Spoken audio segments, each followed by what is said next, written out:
Very good morning, welcome to BRK the first edition. ఈరోజు ఏ పేపర్లో ఎలాంటి వార్తలు ఒకసారి చూద్దాం. ముందుగా మనం ఏపీ అంశానికి మనం తీసుకున్నట్లయితే కనుక ఇక్కడ ఒక్కరు కాదు ముగ్గురు ముద్దు, ఇద్దరు అంతకు మించి పిల్లల కంటే రెండో బిడ్డ నుంచి ఒక్కొక్కరికి 25,000. 18 ఏళ్ళ వరకు ఉచిత విద్య, పేరెంటింగ్ ఒక్కో బిడ్డకు అదనంగా నెల సెలవులు, పిల్లలు పుట్టని పేద దంపతులకు ప్రభుత్వ ఆసుపత్రుల్లోనే IVF సేవలు, జనాభా నిర్వహణ విధానంపై ముసాయిదా విడుదల చేసిన ముఖ్యమంత్రి చంద్రబాబు. దాదాపు నెల పాటు రాష్ట్రమంతా చర్చ. ఏప్రిల్ 1 నుంచి అమలు. రెండో బిడ్డ అంతకు మించి పిల్లలకు జన్మనిస్తే వారికి మెరుగైన పోషకాహారం కోసం పోషణ శిక్ష సురక్ష ప్యాకేజ్ ఇస్తాం. ప్రస్తుతం 2.50 లక్షల సార్వత్రిక ఆరోగ్య బీమా కల్పిస్తున్నాం. ఎక్కువ మంది పిల్లలు కన్నవారికి అవసరమైతే ప్రత్యేకంగా బీమా కూడా కల్పిస్తాం. ప్రభుత్వ ఉద్యోగుల్లో ఒకరిని మించి పిల్లల కంటే పేరెంటింగ్ కోసం మగవారికి రెండో బిడ్డకు 1 నెల, మూడో బిడ్డకు మరో నెల పాటు అదనంగా సెలవులు ఇస్తాం. అంటే జనాభాని పెంచే ఒక ఉద్దేశంతో ఏపీ ప్రభుత్వం తీసుకున్న ఒక నిర్ణయం, ఏపీ సీఎం చంద్రబాబు నాయుడు తీసుకున్న ఒక నిర్ణయం అనుకోవాలి ఇది. ఎందుకంటే 2047 వచ్చేసరికి వృద్ధుల సంఖ్య పెరిగిపోతుంది, అప్పటికి యువత ఉండరు అని చెప్పేసి ఒక ఉద్దేశంతో ఇక మీద ఇదివరకు ఒకరే ముద్దు లేదంటే అసలే వద్దు అయిపోయింది, లేదంటే ఇద్దరు ఉండేవారు. ఇప్పుడు అసలు ఇంకా ఆపోజిషన్ కూడా లేకుండా ఇప్పుడు ఇద్దరు కంటే కాదు, ఇద్దరు కంటే ఎక్కువ మాత్రమే ఉంటే మనకి జనాభా పెంచుకునే ఫెసిలిటీ ఉంటుందని చెప్పేసి రాష్ట్ర జనాభా పెరగాలి ఎలాగైనా సరే ఒక ఉద్దేశంతో ఇక మీద ఎవరైనా సరే ఇద్దరు పిల్లల కంటే ఎక్కువగా అంటే మూడో బిడ్డని కంటే కనుక ఖచ్చితంగా 25,000 రూపాయలు వాళ్ళకి ఇవ్వడం. అంతేకాకుండా మగవారికి 1 నెల హాలిడేస్ సెలవులు కూడా ఇవ్వడం కూడా ప్రకటించడం జరిగింది. సో ఇక మీద ఏపీ రాష్ట్రంలో జనాభాని పెంచే దిశగా ప్రయత్నాలు అయితే ఏపీ ప్రభుత్వం చేస్తుందని అనుకోవాలి. అంటే 2047 వచ్చేసరికి వృద్ధుల సంఖ్య పెరిగిపోతే కనుక అప్పటికి యువత అనేది చాలా తక్కువైపోతుంది. ఎందుకంటే ఇప్పుడు చాలామందికి ఒకళ్ళు మాత్రమే పిల్లలు ఉంటున్నారు, లేదా కొంతమందికి అస్సలు పిల్లలు ఉండట్లేదు. ఎందుకంటే లేట్ మ్యారేజెస్ అవ్వచ్చు, హెల్త్ ఇష్యూస్ అవ్వచ్చు, మనకు పొల్యూషన్ అవ్వచ్చు, ఏదైనా కావచ్చు. ఏదైనా ఒక కారణం ద్వారా ఒక పిల్లలు అసలు లేని పొజిషన్ కూడా చాలామందికి అయితే ఉంటుంది. సో అలా కాకుండా ఇన్ కేస్ ఎవరికైనా అలాగ పిల్లలు లేరు, సంతానం లేదు అని అనుకుంటే కనుక వాళ్ళకి గవర్నమెంట్ హాస్పిటల్లోనే IVF ద్వారా కూడా పిల్లలకి సంతానోత్పత్తి కోసం ప్రయత్నం చేస్తామంటూ కూడా, అంటే అక్కడ ట్రీట్మెంట్ ఇప్పిస్తామంటూ కూడా చెప్తుంది. అంటే ఏపీ రాష్ట్రం యొక్క జనాభా పెంచే ఒక లక్ష్యంతో ఏపీ ప్రభుత్వం ముందుకు వెళ్తుంది.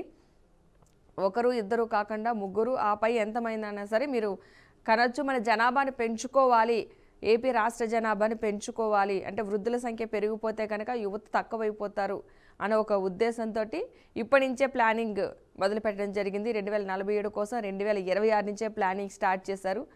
సో ఈ ప్లానింగ్ అనేది ఎంతవరకు సక్సెస్ అవుతుంది, ఎంతవరకు ముందుకు వెళ్తుంది, నిజంగానే మన ఏపీకి సంబంధించి రాష్ట్ర జనాభా పెరుగుదల అనేది పెరుగుతుందా లేదా అనేది వేచి చూడాలి. అంటే నిర్ణయం ఎలాగున్నా సరే అమలు అనేది కొంచెం కష్టసాధ్యం. ప్రతి ఒక్క ఫ్యామిలీ కూడా ప్రతి విషయంలో కూడా ఖర్చులు అనేది ఇంట్లో పెరిగిపోతూ ఉన్నాయి. అండ్ ప్రభుత్వం అనేది ఎంత సపోర్ట్ చేసినా సరే వాళ్ళ ఫ్యామిలీ అనేది చాలా ఇంపార్టెంట్. ఇంతకు మించి సంతానం ఉంటే మనం పెంచగలదమా, వాళ్ళకి మంచి ఎడ్యుకేషన్ ఇవ్వగలదమా, వాళ్ళకి మంచి లైఫ్ ఇవ్వగలదమా అంటూ కూడా ప్రతి పేరెంట్స్ కూడా ఆలోచిస్తారు. బట్ ఇప్పుడైతే కనుక ఇద్దరికి మించి కంటే ప్రభుత్వం సపోర్ట్ చేస్తుంది అని అంటున్నారు. కాబట్టి మరి ఈ విధంగా ఏమన్నా ప్లానింగ్స్లో చేంజెస్ వస్తాయో లేదో తెలియాలి. ఇంకా జనాభా అన్నది ఎలా పెరుగుతారని చూడాలి. ఇప్పుడు అనౌన్స్ చేశారు కాబట్టి దీనికి సంబంధించిన రిజల్ట్ అయితే చూద్దాం. మరి కొన్ని రోజులు ఇంకా విమర్శలు కూడా వచ్చే అవకాశాలు కూడా చాలా స్పష్టంగా కనిపిస్తున్నాయి. కొంతమంది మీకే బాగానే చెప్తారు, పెంచేవాళ్ళు మేం కదా అనేవాళ్ళు ఉన్నారు. రాష్ట్ర జనాభా పెంచుకోవడం కోసం ఒక నిర్ణయం తీసుకున్నారు, మంచి నిర్ణయం అనేవాళ్ళు ఉంటారు. సో దీన్ని హర్షించే వాళ్ళు ఉంటారు, విమర్శించే వాళ్ళు ఉంటారు. దీని పరిణామాలు ఏ విధంగా ఉంటాయో ముందు అయితే మనకి తెలిసే అవకాశం అయితే స్పష్టంగా ఉంది. రైట్, ఇక మరొక అంశాన్ని అయితే మనం చూద్దాం. మరొక అంశాన్ని చూసుకున్నట్లయితే కనుక వైకాపా హయాంలో బీహార్ నుంచి ఏపీకి ఎందుకు వచ్చారు? డిప్యూటేషన్పై రావడంలో ఎవరి ప్రోద్బలం ఉంది? రఘురామ కస్టడీలో ఉన్నప్పుడు వైద్యులు ఎందుకు పిలిపించారు? బీహార్ క్యాడర్ IPS అధికారి సునీల్ నాయక్పై 5 గంటల పాటు ప్రశ్నల వర్షం. యాక్చువల్గా రఘురామకృష్ణరాజుపై అప్పుడు కస్టోడియల్ టార్చర్ జరిగిందంటూ కూడా కేసు ఫైల్ చేసినప్పుడు ఈయన పిలిపించడం జరిగింది. సో ఈ విచారణలో ఎందుకు మీరు ఎలా ఇన్వాల్వ్ అయ్యారంటూ కూడా కొన్ని క్వశ్చన్లు అయితే సంధించడం జరిగింది. విచారణ జరుగుతుంది, అందరికీ తెలిసిందే సునీల్ నాయక్ గురించి. బీహార్ క్యాడర్కి చెందిన మీరు వైకాపా హయాంలో ఏ అవసరంతో ఏపీకి డిప్యూటేషన్పై వచ్చారు? ఏపీకి డిప్యూటేషన్పై వచ్చేందుకు మీకెవరు సహకరించారు? దాని వెనక ఎవరి ప్రోద్బలమైనా ఉందా? అప్పట్లో ఏపీ CIDలో DIGగా మీరు నిర్వర్తించిన విధులేంటి? ఆ విభాగంలో పోస్టింగ్ కోసం ఎవరితోనైనా సిఫార్సులు చేయించారా? రఘురామకృష్ణరాజును అరెస్ట్ చేసి సిఐడి కస్టడీలో ఉంచిన రోజు రాత్రి ప్రత్యేకంగా వైద్యులు ఎందుకు పిలిపించారు? ఎవరిని అరెస్ట్ చేసినా ఇలాగే వైద్యులు పిలిపిస్తారా అంటూ బీహార్ క్యాడర్ ఐపీఎస్ అధికారి ఎం సునీల్ నాయక్ను దర్యాప్తు బృందం అయితే ప్రశ్నించినట్లుగా సమాచారం. ప్రస్తుత శాసనసభ ఉపసభాపతి కె రఘురామకృష్ణరాజును వైకాపా హయాంలో సిఐడి కస్టడీలో చిత్రహింసలకు గురిచేసి హత్యాయత్నానికి పాల్పడ్డారనే కేసులో నిందితుడైన ఆయన ఏపీ హైకోర్టు ఆదేశాల మేరకైతే గురువారం విచారణకు హాజరయ్యారు. ఈ కేసు దర్యాప్తు అధికారి విజయనగర ఎస్పీ ఏఆర్ దామోదర్ గుంటూరులోని సిసిఎస్లో దాదాపు 5 గంటల పాటు ఆయన ప్రశ్నించడం జరిగింది. కేసుకు సంబంధించిన ప్రాథమిక అంశాలపైన ఎక్కువగా ప్రశ్నలు అడిగినట్టుగా తెలుస్తోంది. అంటే అప్పుడు గతంలో జరిగిన కస్టడీల కేసులో అప్పట్లో కస్టడీలో ఉన్నప్పుడు టార్చర్ చేశారంటూ కూడా రఘురామకృష్ణరాజు కేసు పెట్టడం జరిగింది. ఈ విషయం సంబంధించి అందరికీ తెలిసిన అంశమే. ఆ నిమిత్తమే కేసు అయితే విచారణ అయితే కొనసాగుతుంది. విచారణలో భాగంగా బీహార్కి ఐపీఎస్ అధికారిగా ఉన్నటువంటి సునీల్ నాయక్ని అయితే పిలిపించి విచారణ జరిపిస్తున్నారు. ఆ సమయంలో మీరు ఎందుకు సిఐడి డిఐజీగా రావాల్సి వచ్చింది ఏపీకి, ఎవరు తీసుకొచ్చారు, ఎక్కడైనా మీరు ఇష్టపూర్వకంగా వచ్చారా, ఎవరైనా బలవంతంగా తీసుకొచ్చారా, లేదంటే ఎవరైనా సిఫార్సు మేరకు వచ్చారా అంటూ కూడా కొన్ని ప్రశ్నలు అయితే సంధించారు. బట్ ఆ ప్రశ్నలకు సంబంధించి ఎలాంటి సమాధానం వచ్చింది, అసలు ఈ సునీల్ నాయక్ గారి పాత్ర ఎంతవరకు ఉంది ఇందులో అన్న విషయాలైతే త్వరలోనే తేలే అవకాశం ఉంది. ఒక్కొక్క అంశం ఈ రఘురామకృష్ణరాజు గారికి సంబంధించి కస్టడీలో తనకి జరిగిన టార్చర్కి సంబంధించి అయితే ఈ కేసు ఇంకా నడుస్తుంది. ఒక్కొక్కరిని కూడా విచారించడం జరుగుతుంది. చూద్దాం ముందు ఈ కేసుకు సంబంధించి ఎలాంటి పరిణామాలు బయటకు వచ్చే అవకాశం ఉందన్నది మనకి త్వరలోనే తెలిసే అవకాశం అయితే మనకి స్పష్టంగా కనిపిస్తుంది. ఇక మరొక అంశం అయితే చూద్దాం. ఇక మరొక అంశం అయితే రావడం జరిగింది. మద్యం ముడుపులతోనే ఎన్నికలు, తాడేపల్లిలో డెడ్ లిక్కర్ వ్యాపారుల నుంచి వసూళ్లు, చెవిరెడ్డి అనుచరులకు కోట్ల రూపాయలు అందచేత అక్కడి నుంచి ఎన్నికల వారు రూమ్కు వైసీపీ అభ్యర్థులకు డెన్ కీపర్ ప్రణయ్ ప్రకాష్ రిమాండ్ రిపోర్ట్లో సిట్. సో ఈ అంశం కూడా బాగా ఎక్కువగానే ఉంది. మద్యం ముడుపులతో ఎన్నికలు అంటే ఏపీకి సంబంధించి అప్పట్లో జరిగిన ఎన్నికలకు సంబంధించి ఈ మద్యం ముడుపులోనే ఎన్నికలు జరిగాయంటూ కూడా బాగా ప్రచారం జరిగింది. దానికి సంబంధించి కూడా ఈ ఇన్ఫర్మేషన్ అయితే ఇక్కడ రావడం జరిగింది. ఇక్కడ మరొక అంశం అయితే రావడం జరిగింది. ఇక్కడ 3వ బిడ్డను అంతకంటే ఎక్కువ కంటే అది విషయం మనం ఆల్రెడీ చూసిన అంశమే. దాంతోపాటుగా మరొక అంశం, వైసీపీ పాపాలు పండాయి, తిరుమల లడ్డూ కల్తీ బాధ్యులకు శిక్ష తప్పదు, ప్రసాదంలో కల్తీ నెయ్యి వాస్తవం, నాటి టీటీడీ చైర్మన్లు వైవి భూమన ఒప్పుకోలు, హిందూ మత విధ్వంసానికి జగన్ అండ్ కో కుట్ర, 11 సీట్లకు పడ్డ బుద్ధి రాలేదు, మండలిలో ఆనం. సో శాసన మండలిలో చర్చోపచర్చలు జరుగుతున్నాయి. ఈ తిరుమల లడ్డూ కల్తీ వ్యవహారానికి సంబంధించి అటు అధికార పక్షం కల్తీ నెయ్యి వాడారంటూ, ఇటు ప్రతిపక్షంగా ఉన్న వైసీపీ అయితే కల్తీ నెయ్యి అన్నది లేదు, మేము అందులో పంది కొవ్వు ఇలాంటి జంతువులకు సంబంధించిన కొవ్వు వాడినట్టుగా ఎలాంటి ప్రూఫ్స్ లేదని వీళ్ళు అంటాం, లేదు జరిగిందంటూ వాళ్ళు అంటాం. అంటే ఈ శాసనమండలిలో ప్రస్తుతం అయితే ఈ తిరుమల లడ్డు కల్తీ వ్యవహారానికి సంబంధించి అయితే చాలా హాట్ టాపిక్, హాట్ చర్చ జరుగుతుంది. ఫైనల్గా మరి ఏ డెసిషన్ తీస్తారన్నది క్వశ్చన్ మార్క్ అయిపోయింది. ఈ తిరుమల లడ్డు అంశం అయితే మనం చాలా రోజులుగా వింటున్నది, చూస్తున్నది, చాలామంది ఈ విషయంలో బాధపడుతున్నది కూడా. ఎందుకంటే కలియుగ దైవం వెంకటేశ్వర స్వామి అని అందరూ ఎంతో భక్తి శ్రద్ధలతో కొలుస్తారు. ఎక్కడెక్కడి నుంచో విదేశాల నుంచి కూడా ఆ తిరుమలకు వచ్చే భక్తుల సంఖ్య కూడా చాలా ఎక్కువగా ఉంటుంది. అలాంటి తిరుమలలో ఈ లడ్డూ వ్యవహారం అనేది చాలా ప్రశ్నార్థకం అయిపోయింది. కల్తీ జరిగిందని, కల్తీ జరగలేదని, జరిగితే ఏం జరిగిందని ఇది ఒక క్వశ్చన్ మార్క్, ప్రజలందరికీ కూడా ఒక క్వశ్చన్ మార్క్ అయిపోయింది. కల్తీ వ్యవహారం అన్నది ఏంటి, కల్తీ జరిగిందంటే జరిగిందంటానికి కొంతమంది ప్రూఫ్ అంటున్నారు, జరగలేదంటానికి కొంతమంది ప్రూఫ్. సో ప్రజలు ఏంటంటే మధ్యలో ఉన్న భక్తులు నలుగుపోతున్న పరిస్థితి. ఏంటి నిజంగానే కల్తీ జరిగిందా, మేము కల్తీ లడ్డు తిన్నామని కొంతమంది, కల్తీ జరగలేదంటున్నారు, కావాలని కుట్ర చేస్తున్నారు, కల్తీ లేని లడ్డూని మేము తిన్నామని కొంతమంది. సో ఎలాగున్నా సరే భక్తుల మనోభావాలతో దెబ్బతింటున్నాయి అన్న విషయం అయితే స్పష్టంగా అర్థమవుతుంది. దీన్ని ఇంకా సాగదీస్తున్నారు. జరిగింది జరగలేదు ఒక క్లారిటీ ఇవ్వట్లేదు. దీనిపైన ఒక చర్చే తప్ప నిజంగా ప్రజా సమస్యలపై చర్చ కాకుండా ఈ ఓన్లీ కల్తీ లడ్డు అంశం ఒక్కదాన్నే తీసుకుని దాని మీదే చర్చలు జరుగుతూ ఉన్నాయి. మరి ఈ అంశం అన్నది ఇంపార్టెంట్ అయినా ప్రజా సమస్యలు కూడా చాలా ఇంపార్టెంటు. ఇది అయిపోయిందన్నా సరే ఓకే, నిజంగానే కల్తీ జరిగితే ఎక్కడ కల్తీ జరిగింది ఏంటన్నది ఇంత ల్యాగ్ అయిపోతుంది ప్రతిసారి కూడా. అదొక డైలీ సీరియల్లా కంటిన్యూ అవుతూనే ఉంది. కల్తీ లడ్డు అంశం అయితే రోజుకు అంశం తెరపైకి రావడం, రోజుకు డిస్కషన్లు పెట్టడం. ఇప్పుడు మండలిలో చర్చ అయితే ఓన్లీ కల్తీ లడ్డుకి సంబంధించి మేము ఎంతసేపు అయినా ఉంటాం, చర్చకి సిద్ధం, ప్రభుత్వం తరపున సమాధానం చెప్తామని ప్రభుత్వం తరపున, మేము కూడా సమాధానం చెప్తామని ప్రతిపక్షాల తరపున వాదోపవాదాలు అయితే జరుగుతూ ఉన్నాయి. ఈ కల్తీ లడ్డు అంశం ప్రతిరోజు కూడా ఒక డైలీ సీరియల్లా కంటిన్యూ అయిపోతుంది. చూసి జనానికి కూడా దీనికి ఒక కంక్లూజన్ రాదా, ఎండింగ్ రాదా అన్నది ఇదిలో కూడా జనం అయితే ఉన్నారు. సో ఈ అంశానికి అయితే కనుక త్వరలోనే వస్తే కనుక భక్తులందరూ కూడా చాలా సంతోషం వ్యక్తం చేసే అవకాశం ఉంది. ఒక కల్తీ లడ్డు అంశం అయిపోయిన దానికి సమాధానంగా ఇప్పుడు జరగబోయే దానికి కూడా చాలా ఇంపార్టెంట్.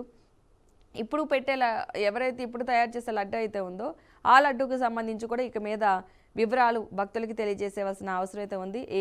ఏ నెయ్యి వాడుతున్నారు, ఏమేం వాడుతున్నారు, ఇలాంటి విషయాలు కూడా ప్రజలకు తెలియపరచాల్సిన అవసరం ఉంది.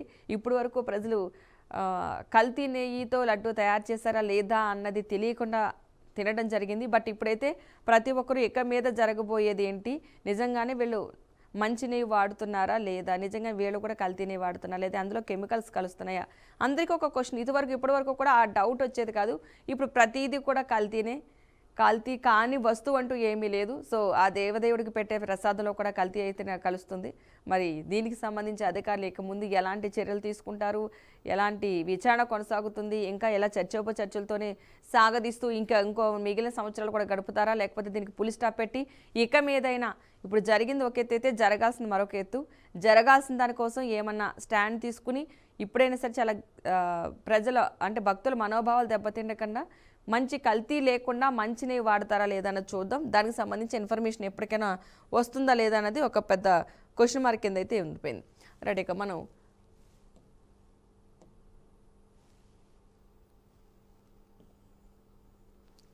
తెలంగాణ అంశానికి అయితే వద్దాం. తెలంగాణ అంశానికి సంబంధించి ఇక్కడ వార్త అయితే రావడం జరిగింది. తెలంగాణ కొత్త గవర్నర్ శివప్రతాప్ శుక్లా, జిష్ణుదేవ్ వర్మ మహారాష్ట్రకు బదిలీ, 5 గవర్నర్ల మార్పు, ఒకరికి అదనపు బాధ్యతలు, కొత్తగా 3 నియామకం, బెంగాల్ గవర్నర్ ఆనంద్ బోస్ రాజీనామా. కేంద్ర ప్రభుత్వం అనూహ్యంగా 9 రాష్ట్రాలకు కొత్త గవర్నర్లనైతే నియమించింది. పశ్చిమ బెంగాల్ గవర్నర్ సివి ఆనంద్ బోస్ ఆకస్మిక రాజీనామా ధర్మిలా ఈ మార్పులైతే చేపట్టింది.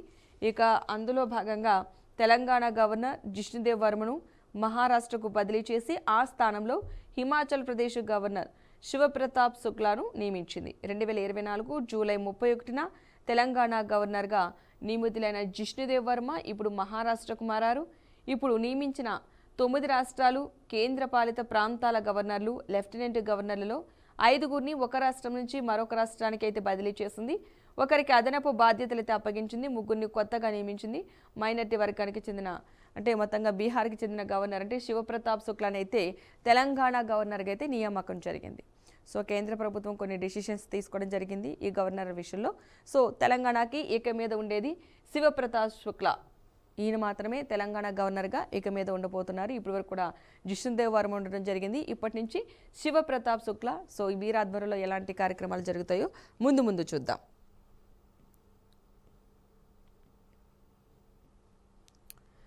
ఇక మరొక అంశం చూద్దాం.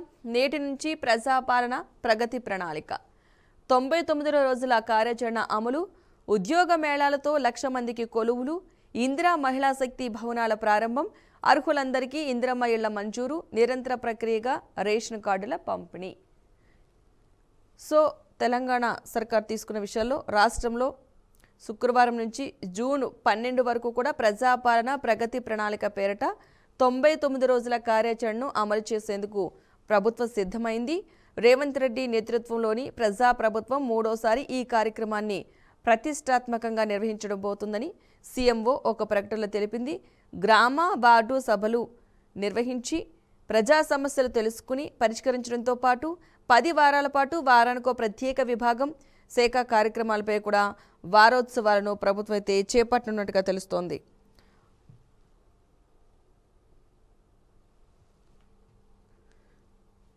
సో దానికి సంబంధించిన అంశాన్ని అయితే ఇక్కడ ప్రస్తావించడం జరిగింది. మొత్తంగా తెలంగాణ ప్రభుత్వం నేటి నుంచి కూడా ప్రజాపాలన ప్రగతి ప్రణాళిక అంటూ కూడా ఒక కార్యక్రమాన్ని తీసుకురావడం జరిగింది. ఆ కార్యక్రమానికి సంబంధించిన పూర్తి వివరాలు అయితే ఇక్కడ ఇవ్వడం జరిగింది. ఇందిరా మహిళా శక్తి కింద కొత్తగా వ్యాపార అభివృద్ధికి అవకాశాలు గుర్తించడంతో పాటు అన్ని జిల్లాల్లో ఇందిరా మహిళా శక్తి భవనాలు కూడా ప్రారంభించనుంది. 99 రోజుల కార్యక్రమంలో సర్పంచ్ నుంచి ఎమ్మెల్యే, ఎంపీ వరకు కూడా ప్రజాప్రతినిధులందరి భాగస్వాములను చేయనుంది. మండల, పట్టణ, నియోజకవర్గ కేంద్రాల్లో వివిధ శాఖల ఆధ్వర్యంలో ప్రత్యేక స్టాళ్లు, ఎగ్జిబిషన్లు ఏర్పాటు చేసి ప్రభుత్వ పథకాలు, కార్యక్రమాలను కూడా వివరించనున్నట్టుగా తెలుస్తోంది. ఇక రాష్ట్ర ఆవిర్భావ వేడుకలకు ముందస్తు ఉత్సవంగా మార్చి 6 నుంచి ఈ కార్యక్రమాలైతే చేపట్టాలని నిర్ణయించి అన్ని జిల్లాల కలెక్టర్లు, ప్రభుత్వ విభాగాల కార్యదర్శులు, ముఖ్య కార్యదర్శులను ఇందులో భాగస్వామ్యం చేస్తుంది. గ్రామ స్థాయి నుంచి రాష్ట్ర స్థాయి వరకు 5 అంచెల ప్రతిష్టాత్మకంగా చేపట్టే ఈ కార్యక్రమంలో పౌర సేవలతో ముడిపడిన అన్ని శాఖలతో ప్రత్యేక కార్యక్రమాలు నిర్వహించనుంది. ప్రభుత్వ కార్యాలయాల్లో పెండింగ్ దస్త్రాలను కూడా పరిష్కరిస్తారు. ఇక సీఎం రేవంత్ రెడ్డి నేతృత్వంలో ప్రభుత్వం అధికారం చేపట్టిన తర్వాత 2023 డిసెంబర్ 28 నుంచి 2024 జనవరి 6 వరకు ప్రజాపాలన, గ్రామ, వార్డు సభలను నిర్వహించింది. 2025 జనవరి 26న గణతంత్ర దినోత్సవం సందర్భంగా 3 రోజుల పాటు రెండోసారి ఈ కార్యక్రమం చేపట్టింది. ఇప్పటికే 2 సార్లు నిర్వహించిన ఈ కార్యక్రమాల్లో గ్రామ, వార్డు సభల ద్వారా ప్రభుత్వం నేరుగా ప్రజల వద్దకు చేరింది. అర్జీలు స్వీకరించడంతో పాటు క్షేత్రస్థాయిలో సమస్యలు తెలుసుకుంది. 2 విడతల్లో ప్రజల నుంచి వచ్చిన సూచనలు, సలహాలు, అర్జీల ఆధారంగా ప్రభుత్వం సంక్షేమ పథకాలైతే అమలు చేసింది. ఇప్పుడు 3వసారి నిర్వహిస్తుంది. ఈసారి ఏం చేస్తారన్నది కూడా ఒక ప్రణాళికనైతే చేయడం జరిగింది. సో ఇవి ఎంతవరకు అమలు అవుతాయన్న విషయం పక్కన పెడితే ఒక ప్రణాళిక సిద్ధం చేశారు కాబట్టి అమలు చేసే దిశగా కూడా ప్రయత్నాలు జరుగుతాయని అనుకోవాలి. 99 రోజుల పాటు పాలనకు సంబంధించి 2 ఏళ్లలో ప్రభుత్వం అమలు చేసిన పథకాలు, ఫలితాలపై క్షేత్రస్థాయిలో ప్రచారం నిర్వహించడంతో పాటు అర్హులైన వారందరికీ కూడా పథకాలు అందించేలా గ్రామ, వార్డు సభలు జరుగుతాయి. విద్యా వ్యవస్థలో తీసుకొస్తున్న సంస్కరణలు, వైద్య రంగంలో వస్తున్న మార్పులకు అనుగుణంగా ప్రభుత్వ పాఠశాలలు, ఆసుపత్రులను తీర్చిదిద్దే ప్రణాళికనైతే ప్రజలకు వివరిస్తారు. సోలార్ విద్యుత్ వినియోగాన్ని పెంచడం, ఈ విద్యుత్ ఉత్పత్తి ద్వారా ఆదాయ మార్గాలను ప్రజలకు వివరిస్తారు. స్థలాలు ఉండి ఇల్లు లేని నిరుపేదలందరికీ కూడా ఇందిరమ్మ ఇళ్ల నిర్మాణానికి ఆర్థిక సహాయం అందించాలన్న ప్రభుత్వ లక్ష్యాన్ని 100% అమలు చేయడం, అర్హులైన కుటుంబాలకు రేషన్ కార్డుల పంపిణీ నిరంతర ప్రక్రియగా సర్కార్ అమలు చేయనుంది. యువతకు నైపుణ్య శిక్షణతో పాటు ఉపాధి కల్పించే కార్యక్రమాలు కూడా ఈ 99 రోజుల కార్యాచరణ ప్రణాళికల ద్వారా చేపట్టనుంది. సో తెలంగాణ రాష్ట్ర ప్రభుత్వం 99 రోజుల కార్యాచరణ, పాలనకు సంబంధించిన కార్యాచరణ అయితే సిద్ధం చేసింది. ఇందులో భాగంగా ప్రతి ఒక్క పేదవారికి కూడా ఎవరికైతే స్థలం ఉందో వాళ్ళకి ఇందిరమ్మ ఇళ్ళు నిర్మించడం కోసం, యువతకైతే శిక్షణ తరగతులు, అదేవిధంగా రేషన్ కార్డులకు సంబంధించి నిరంతర ప్రక్రియ అంటే ఎప్పటికప్పుడు పెరుగుతూనే ఉంటుంది. తెలంగాణకు సంబంధించి రేషన్ కార్డుల ప్రక్రియ ఇంకా కొనసాగట్లేదని చాలామంది వెయిట్ చేస్తున్నారు. ఇక నిరంతర ప్రక్రియ కదా, దీన్ని కొనసాగించే అవకాశం ఉన్నట్లుగైతే తెలంగాణ సర్కార్ చెప్పడం జరిగింది. ఈ 99 రోజుల పరిపాలన ఏ విధంగా ఉండిపోతుంది, సో దీనికి సంబంధించి తెలంగాణ ప్రభుత్వం తీసుకున్న నిర్ణయాలు ఏ విధంగా నేటి నుంచి స్టార్ట్ అవుతుంది, ప్రజాపాలన ప్రగతి ప్రణాళిక రూపంలో ఈ కార్యక్రమం ద్వారా ముందుకు వెళ్తున్నారు. 99 రోజుల తర్వాత ఎలా ఉండబోతుంది చూద్దాం. ఈ 99 రోజులు నిజంగానే వేసిన ప్రణాళిక ప్రకారం అమలవుతాయా లేదా, ప్రజల నుంచి ఎలాంటి రెస్పాండ్ వస్తుంది, వాళ్ళు ఎలా రెస్పాన్స్ అయ్యే అవకాశం ఉందన్నది ముందైతే తెలిసే అవకాశాలు మనకి స్పష్టంగా కనిపిస్తున్నాయి. రైట్, ఇక మరొక అంశాన్ని అయితే చూద్దాం మనం. హై టెన్షన్, అందరికీ తెలిసిన అంశమే. టెన్షన్ దద్దరిల్లిన పశ్చిమాసియా. ఇరాన్లో బాలిస్టిక్ క్షిపణి కేంద్రాలపై అమెరికా, ఇజ్రాయెల్ దాడులు. లెబనాన్లో హెజ్బొల్లా స్థావరాలపైన యుద్ధాన్ని విస్తరిస్తున్న ఇరాన్. అజర్బైజాన్ పైకి డ్రోన్లు. ఒమన్ పోర్టుపైన, గల్ఫ్ దేశాలపై కొనసాగింపు. యుద్ధ నౌకపై దాడికి ప్రతీకారం తీర్చుకుంటాం ఇరాన్. శ్రీలంక తీరంలోకి మరో ఇరాన్ నౌక. క్షిపణులు, బాంబులు, డ్రోన్ల దాడులతో యుద్ధం 6వ రోజైన గురువారానికైతే నిన్నటికి 6వ రోజులు, ఇవాళకి 7వ రోజు అయిపోయింది. పశ్చిమాసియా దద్దరిల్లింది. కొత్త ప్రాంతాలకు దాడులు విస్తరించాయి. ఇరాన్లోని దీర్ఘశ్రేణి బాలిస్టిక్ క్షిపణి కేంద్రాలతో పాటు టెహ్రాన్ సహా ఇతర నగరాలపై ఇజ్రాయెల్ వరుస వైమానిక దాడులైతే చేసింది. లెబనాన్లోని 80 హెజ్బొల్లా మిలిటెంట్ల కేంద్రాలపైన కూడా విరుచుకుపడింది. ఇరాన్ కూడా దాడులను కొనసాగించింది. ఇజ్రాయెల్లోని టెల్ అవీవ్, జెరూసలేంలపై క్షిపణులు, డ్రోన్ల వర్షం అయితే కురిపించింది. కొత్తగా అజర్బైజాన్పై దాడులు చేసింది. ఒమన్ పోర్టుపైన దాడి చేసినట్లుగా సమాచారం. గల్ఫ్ దేశాలను ఇరాన్ మరోసారి లక్ష్యంగా చేసుకుంది. హిందూ మహాసముద్రంలో తమ యుద్ధ నౌకను ముంచేయడంపై ఇరాన్ తీవ్రంగా స్పందించింది. సముద్రంలో దారుణానికి అమెరికా పాల్పడిందని, దానికి తప్పకుండా చింతిస్తుందని అమెరికా అధ్యక్షుడు ట్రంప్ రక్తం కళ్ళ చూస్తామంటూ కూడా హెచ్చరించింది. యుద్ధం కారణంగా 5 రోజులుగా మూతపడ్డ పశ్చిమాసియాలోని విమానాశ్రయాలు ఇప్పుడిప్పుడే తెరుచుకుంటున్నాయి. ప్రత్యేక విమానాల ద్వారా అక్కడ చిక్కుకుపోయిన వారిని అయితే తరలిస్తున్నట్టుగా అయితే తెలుస్తోంది. సో ఈ అంశానికి సంబంధించి మరికొన్ని అప్డేట్స్ అయితే ఉన్నాయి, చూద్దాం. ఈ యుద్ధానికి సంబంధించి మనం ఏ రోజుకా రోజు వింటూనే ఉన్నాం. ఆ యుద్ధం కొనసాగుతుంది. ప్రస్తుతానికి ఇరాన్పై ఇజ్రాయెల్ అమెరికా చేస్తున్న దాడులకు సంబంధించి ఇది 3వ ప్రపంచ యుద్ధానికి దారి తీస్తుందా అన్న ఇదిగా అయితే కనిపిస్తుంది. దానివల్ల మిగతా దేశాలు కూడా సఫర్ అయ్యే పరిస్థితి ఉన్నా మరి ఈ యుద్ధం ఎంతవరకు కొనసాగుతుంది, నిజంగా ఎప్పటి వరకు ఆగుతుంది అన్నది ఒక క్వశ్చన్ మార్కు. సరే చూద్దాం ముందు ముందు ఎలాంటి పరిణామాలు చోటు చేసుకునే అవకాశం ఉందో అన్నది. రైట్, ఇక మనం తెలంగాణకు సంబంధించి మరొక అంశం అయితే ఇక్కడ రావడం జరిగింది. సో దీన్ని ఒకసారి చూద్దాం. స్థలం మీది అయినా పత్రాలు మావి. రాజధాని శివార్లో డబుల్ రిజిస్ట్రేషన్ దందాలు, తప్పుడు పత్రాలతో పాత వెంచర్లోని ఫ్లాట్లపై కన్ను. రాజేంద్రనగర్ బద్వేల్లో 1991-96 మధ్య new green city HUDA layout వచ్చింది. పట్టాదారుల నుంచి జీపీఏ హక్కులు పొంది దాదాపు 6 ఎకరాల్లో ఓకే ఇది రిజిస్ట్రేషన్కి సంబంధించిన ఒక అంశం అయితే రావడం జరిగింది. కానీ చాలామంది రిజిస్ట్రేషన్ అంశంలో చాలా జాగ్రత్తలు తీసుకోవాలని ఈ అంశాన్ని బట్టి మనకు అర్థమవుతుంది. ఈ మధ్యకాలంలో మనం ఎక్కువగా చూస్తున్నాం, ఎక్కువ కబ్జాలకు గురవుతున్నాయి. ఓకే అది ప్లాట్ అయినా ఫ్లాట్ అయినా ఇద్దరి పేరు రిజిస్ట్రేషన్ అవ్వడం, ఎక్కువగా ఓపెన్ ప్లేసెస్ ఉంటాయి, ప్లాట్లు ఏవైతే ఉంటాయో అవన్నీ కూడా డబుల్ రిజిస్ట్రేషన్ జరుగుతున్నాయి. సో ఎవరైనా సరే కొనుగోలుదారులు కావచ్చు, అమ్మకందారులు కావచ్చు, ఎవరైనా చాలా చాలా జాగ్రత్తలు పడాల్సిన అంశం అయితే ఇది. ఇక్కడ చాలా ఎక్కువగా ఈ మధ్యకాలంలో కబ్జాలకు గురవడం, ఇలా డబుల్ రిజిస్ట్రేషన్లు అవడం ఎక్కువగానే జరుగుతుంది. ఈ అంశానికి సంబంధించి ప్రజలైతే కాస్త జాగ్రత్త వహించాల్సిన అవసరం ఎంతైనా ఉంది. ఇక మరొక అంశం చూద్దాం. యువ ఉద్యోగులకు సామాజిక భద్రత ఏది? 2014 సెప్టెంబర్ తర్వాత 15,000తో చేరితే ఈపీఎఫ్ పింఛన్ లేదు. డిపెండెంట్ పింఛన్ క్లెయిమ్ తిరస్కరణ ఈపీఎఫ్లో. సో ఎంప్లాయీస్కి సంబంధించిన అంశం ఇది. ఎంప్లాయీస్కి సంబంధించి పీఎఫ్ డబ్బులు ప్రతి ఒక్కరికి కూడా ఎంప్లాయీగా ఉన్న వాళ్ళకి కట్ అవుతూ ఉంటాయి. దీనికి సంబంధించి కొన్ని సమస్యలు ఒకేసారి తీసుకోవడానికి ఉండేది కాదు, అమౌంట్ తీసుకోవడానికి ఉండేది కాదు. 1,00,000 క్వశ్చన్స్కి అయితే మనకు దగ్గరికి వచ్చాయి. దానికి సంబంధించి కొంచెం ఇన్ఫర్మేషన్ అయితే ఉంది ఇక్కడ. ఐటీ కార్పొరేట్ ఇతర కంపెనీల్లో 2014 సెప్టెంబర్ 1 తర్వాత కొత్తగా కార్మిక బల రంగంలోకి వచ్చిన నెలకు 15,000 రూపాయల వేతనం బేసిక్ డిఏతో ఉద్యోగాలు చేరారు. అయితే ప్రతి నెల ఈపీఎఫ్ చందా చెల్లిస్తున్నారు. అనుకోని సంఘటనలు ఏమైనా జరిగితే కుటుంబానికి కనీస పింఛను భరోసా వస్తుందనుకుంటూ ఈ అంశాలపై ఈపీఎఫ్ఓ నీళ్లు చల్లింది. 2014 సెప్టెంబర్ 1 తర్వాత 15,000కు పైగా వేతనంతో ఉద్యోగాల్లో చేరిన యువతకు ఈపీఎఫ్ పథకం అర్హత లేదని డెత్ పింఛన్ క్లెయిమ్లను అయితే తిరస్కరిస్తుంది. ఆపై ఈపీఎఫ్ జమ చేసిన మొత్తాన్ని వెనక్కి తీసుకోవాలంటుంది.